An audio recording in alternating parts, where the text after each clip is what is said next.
It was a great day to fly, even if it had come so slow and cold that a penguin feared his nose might freeze.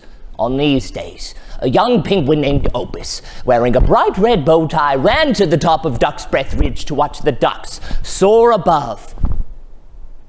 Fly, Opus, fly. But it was on these days that Opus's heart grew as cold as his nose. A penguin can surely say the word fly, but he can't do it. Opus thought to himself, a bird whose wings won't work? What good is that? What good am I? One day during lunch, he sat in front of a statue in the park and offered to share his last pickle with the ducks. But they would just roll their eyes and scoff,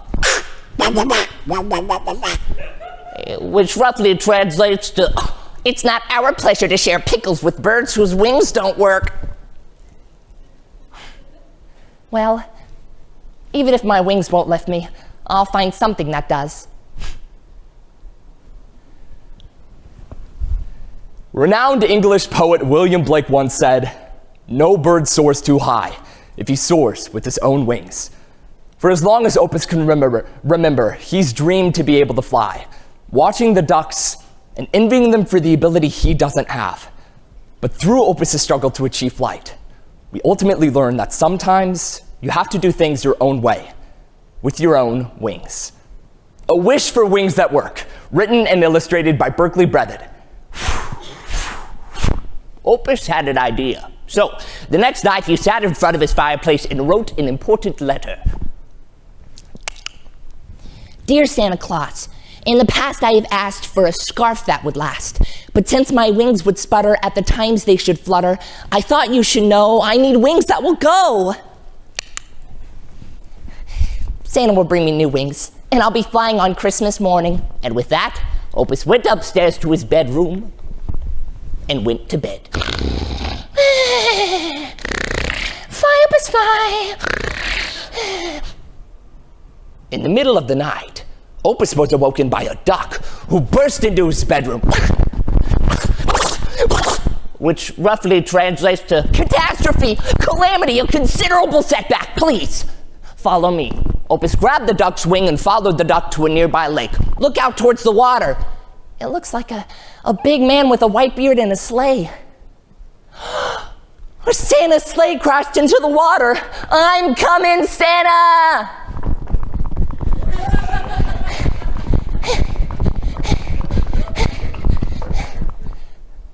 I'm here. And with a roar, a wonderful curtain of spray erupted as he burst into the water. Frogs leaped.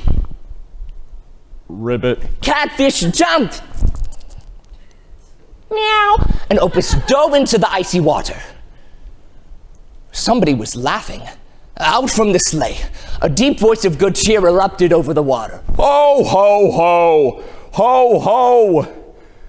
Go! Opus grabbed the reins of the sleigh and dove into the icy water. A wonderful, roaring, graceful torpedo.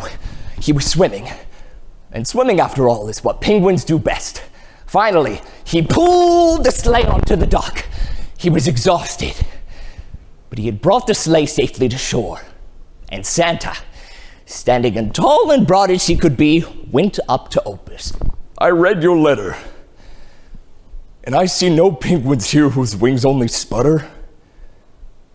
You flew, Opus, but you did it in your own way. Ho, ho, ho! Merry Christmas! And with that, Santa and his sleigh sailed up towards the stars. And Opus, very tired, went back up to his bedroom and went to bed. I saved Christmas.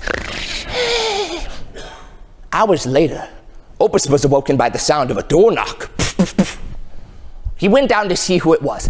I'm coming, person at the door.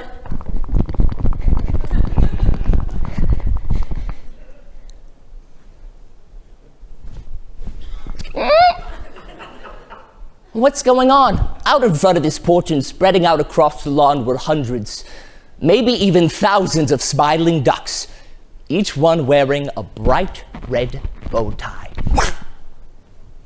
You want me to grab your wings? Okay. Slowly at first, And then faster, they all began running and flapping their wings. Soon enough, Opus's feet weren't on the ground anymore. They carried Opus above the streets and the houses until he was way above duck's breath reach. Opus surely was flying on Christmas morning.